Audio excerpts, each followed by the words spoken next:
Halo, sahabat Balai Buku Bekas.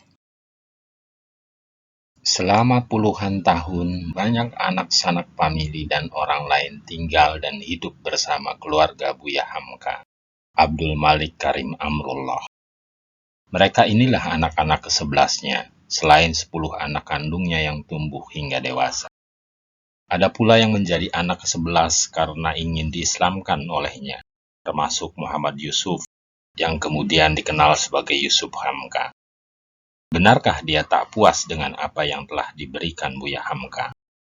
Kisah ini disarikan dari halaman 128 hingga 142 bab anak-anak ke-11 buku Pribadi dan Martabat Buya Hamka yang ditulis Haji Rusdi Hamka, anak kedua atau ketiga Buya Hamka, dan diterbitkan penerbit Naura Jakarta pada 2016.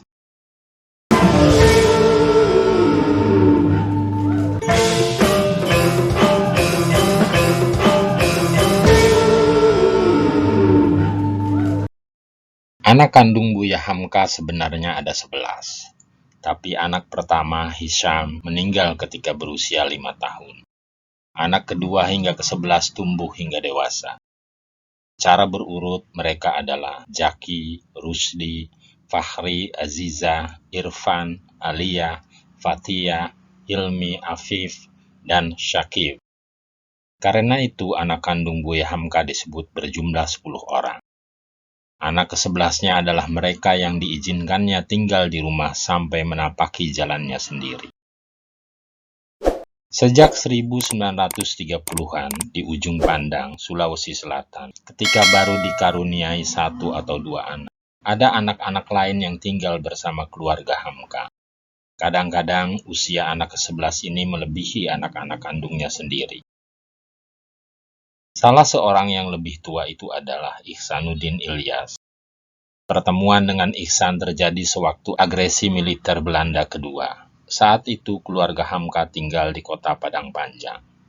Ketika pindah ke rumah kontrakan di Gang Toa Hong di Jakarta pada 1950-an, Ihsan ikut pindah. Malah adiknya Fahrudin Ilyas kemudian ikut bergabung di sana.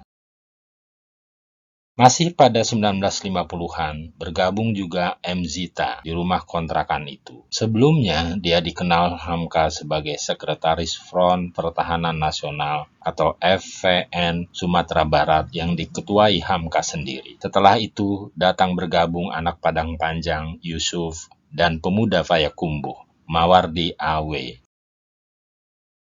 Untuk membuat anak-anak itu produktif, selain mendidik anak-anak kandungnya yang masih kecil-kecil, Hamka mendirikan pustaka keluarga untuk menerbitkan buku-buku karya Hamka sendiri. Usaha tersebut lebih berkembang ketika dipimpin Mawardi A.W. Tapi setelah Mawardi berumah tangga dan memiliki usaha sendiri, usaha itu tak bisa diteruskan. Setelah pindah ke rumah yang agak besar di Kebayoran Baru, yang kebetulan berdekatan dengan Masjid Agung Al-Azhar, anak-anak ke-11 Hamka makin banyak. Tak hanya berasal dari ranah Minang, tapi juga dari daerah lain. Anak-anak kandung Hamka yang sudah remaja makin banyak kawan, baik lelaki maupun perempuan. Banyak di antara mereka lebih senang makan, tidur, dan salat berjamaah di rumah Hamka ketimbang di rumah orang tua mereka sendiri. Sebagaimana anak-anak kandungnya, sebagian dari mereka memanggil Hamka sebagai ayah. Mugni, yang bertemu pertama kali dengan Hamka di Amerika, memanggil ayah kepadanya.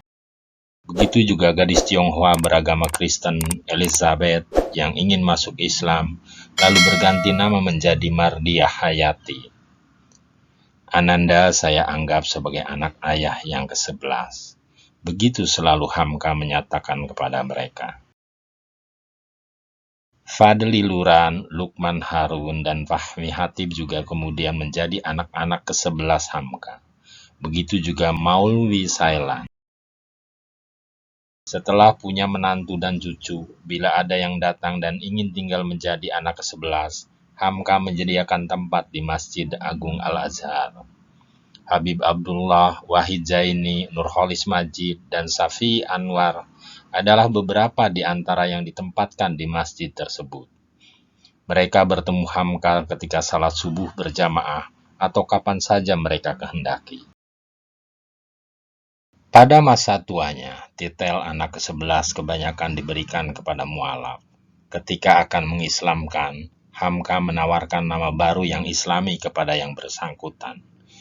Kalau bersedia, biasanya Hamka menawarkan nama baru dengan memperhatikan huruf pertama nama aslinya. Misalnya jika huruf pertamanya J, karena namanya Jack atau John, Hamka menawarkan nama Zaki. Itu nama anak saya yang sulung, cetusnya. Bila nama aslinya Anita, nama penggantinya Aziza. Rosita menjadi Rosida, kalau lelaki jadi Rusdi jika huruf awalnya R. Ada pula yang diganti dengan dua kata pertama nama lengkap Hamka sendiri, yakni Abdul Malik. Ada Abdul Malik dari marga Ginting, Abdul Malik dari suku Dayak, Abdul Malik dari Minahasa, dan seterusnya. Ada pula mualaf yang tak puas dengan nama yang diberikan Hamka. Ada lelaki keturunan Tionghoa ingin masuk Islam setelah menyimak ceramah-ceramah Hamka di televisi. Setelah disahadatkan, dia dinamai Muhammad Yusuf. Dia tak puas dengan nama tersebut, lalu memohon agar di belakang namanya ditambah kata Hamka, sehingga menjadi Muhammad Yusuf Hamka. Mulanya, Hamka keberatan karena hal itu adalah hak anak-anak kandungnya. Tapi dia tetap merasa dirinya sebagai anak ke-11. Akhirnya Hamka tak kuasa mencegahnya.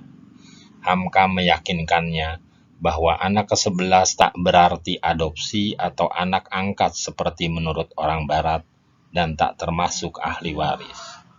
Yusuf mengerti dan berjanji tidak akan menyalahgunakannya. Dia hanya bangga karena telah berkenalan dengan orang yang dikaguminya melalui televisi.